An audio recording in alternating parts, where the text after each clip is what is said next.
Shoutout to Ma'am Jane. Thank you for trusting. 27 pieces yung order ni Madam. A personalized name. Yung pinili niyang kulay ng binil is color black. Then ako na yung namili ng mga font style. So, tinanong ko nga si Madam kung saan niya ito ikakabit. Ang sabi niya ay ikakabit niya ito sa tumbler. Noon pa nga ay marami na talagang nagpapagawa ng personalized name.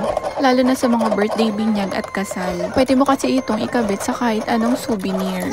Bukod sa waterproof na nga ito ay pwede ka pang mamili ng iba't ibang kulay, iba't ibang size at iba't ibang font style.